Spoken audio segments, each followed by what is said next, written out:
Good afternoon, everyone. It's a hot Sunday afternoon, perfect to stay indoors and learn. Uh, all these talks before, they've been extremely informative, and I hope I can do justice to this topic. I'm going to be speaking on managing refractive surprise after cataract surgery. Uh, I would like to I will take this opportunity to thank Dr. Gaurav, who has been my mentor and has played a pivotal role in my professional learning. Thank you so much for the opportunity, sir. So, what exactly is a refractive surprise? A refractive surprise is the failure to achieve the intended postoperative refractive target.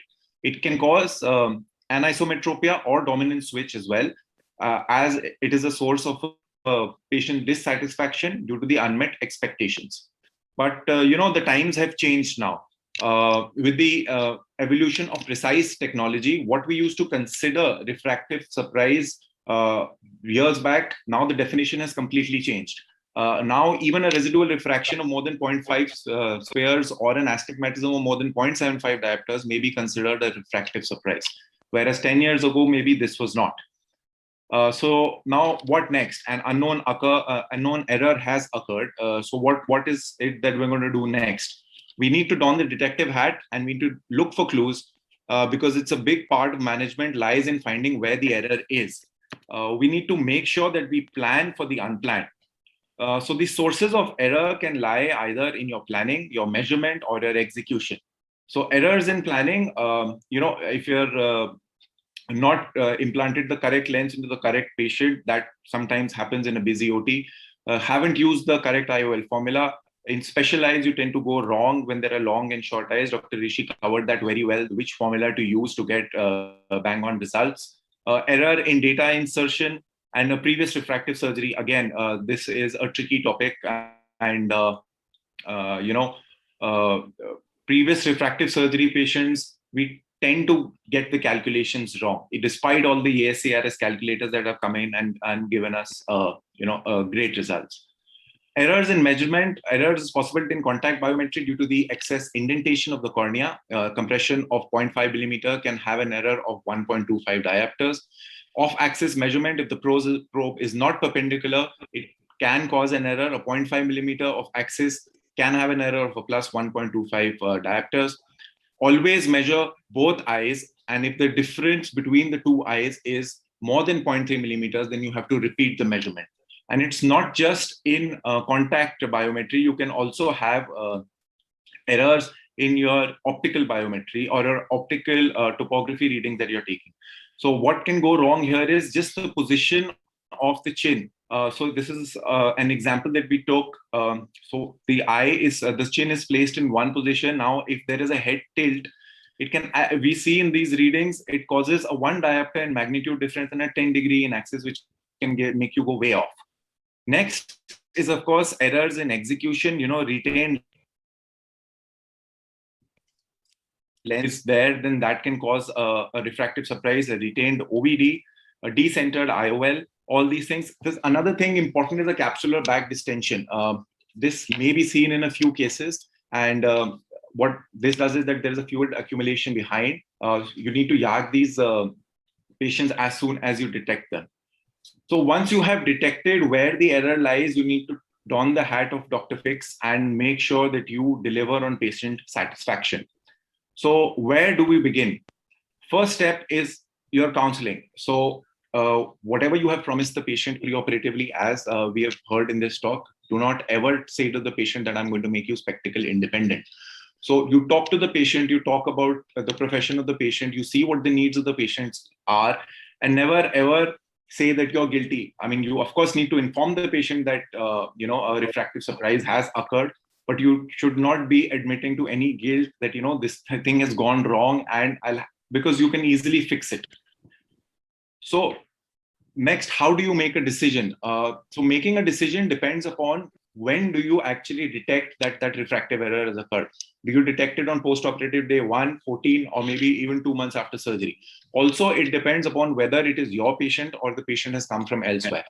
So a POD1, you would, of course, again, first go back to the drawing board and counsel the patient. And most importantly, you would see that if the patient has been wearing spectacles since a long time, maybe patient is all right wearing spectacles. The next debate is a myopic shift versus a hyperopic shift.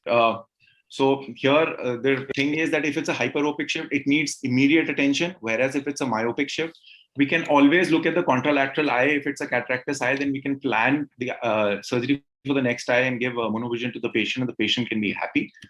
So the options for management include glasses, contact lens, piggyback IOLs, laser refractive surgery, LASIK or surface, and IOL exchange. So if patient is all right with glasses and contact lenses, this generally happens in patients who've been wearing it since a long time, then they can be counseled for that. A piggyback IOL, we know that we can place it in front of the IOL. Most importantly, there is this Gill's nomogram that needs to be followed to calculate what is the power that you need to use. So an underpowered pseudophakic that is in hyperopes, the power, if it's less than the axial length is less than 21, it's going to be 1.5 into spherical equivalent plus 1. In average eyes, it's going to be 1.4 into spherical equivalent plus 1. And in long eyes, it should be 1.3 into spherical equivalent plus 1. Whereas in overpowered eyes and myopes, it's going to be 1.5 into spherical equivalent minus 1. Whereas in average eyes, it will be 1.4 into spherical equivalent minus 1. So in myopes, you would subtract 1, whereas in hyperopes, you would add 1. Next comes decision tree. The decision tree post-operative refractive error, you need to see if it's inside your personal LASIK limits. Example, less than a 6 diopters or a myopia less than 5 diopters, astigmatism or myopia less than 3 diopters. If it's outside your limit, then you'll have to go for an IOL exchange if the patient has come to you, within 2 weeks of surgery, or then a supplementary IOL. Subsequent slides, I'll be talking about what are the pros and cons for these. So laser procedures, advantages, it avoids additional intraocular surgical procedure, better accuracy, especially for the correction of residual cylinders. A recent study using LASIK to correct residual refraction error after cataract found 92.85% eyes achieved the final spherical equivalent within plus minus 0.5 diopters and 100% eyes within plus minus 1 diopter. LASIK is easier in eyes with previous IR capsulotomy done, whereas the lens exchange, if we do it, it's risky and difficult. So how long do you wait? PRK can be, of course, done at any time. LASIK, when the incision is stable, and nobody knows actually for sure when you can do that, but generally we tend to wait for at least a month. Marked derivation in IOP from microkeratomy will be cost. So mostly PRK procedure is preferred. And if acceptable to the patient, then you do a PRK. Now in IOL exchange, you have to remove the foldable lens. It can be removed after cutting or unfolding it through a 2.8 to 3 millimeter incision. It is preferable to do an IOL exchange early within 2 weeks, as I said, before the capsular bag has fibrosed. The drawbacks of doing an IOL exchange is you can cause a capsular rupture, a vitreous loss, zonular dialysis, retinal tears, or a macular edema. So this next slide basically sums up how you need to deal with a refractive surprise. So if the refractive error is a hyperopia up to 1 diopter, then an optic capture can suffice. A hyperopia from 1 to 3 diopters or a myopia up to 8 diopters and astigmatism up to 5, within 1 month needs an IOL exchange, and more than 3 months a laser refractive surgery. Then a hyperopia greater than 3 diopters, again within a month IOL exchange, and more than 3 months a secondary piggyback implant. Now looking at rotation. You'll have to conclude. Yes, I'm so sorry. I have to interrupt. I'm extremely sorry for this, but we have a very limited time, so we have to sum it up by 1:45 because we have. Yeah, I'm just finished, ma'am. I'll just finish. Yeah, thank you. Yeah. So when we do, how do we fix it? There is a rotation. First of all, you don't go ahead and fix it immediately. You fix it after a week. The online calculator, astigmatismfix.com is there. You enter these data into the online calculator, and actually gives you at the right corner here that how much do you need to rotate the toric IOL. If you rotate the toric IOL, you will be able to achieve the intended refraction that is there. So important take-home messages: LASIK is the most accurate procedure to correct residual refractive error after cataract surgery.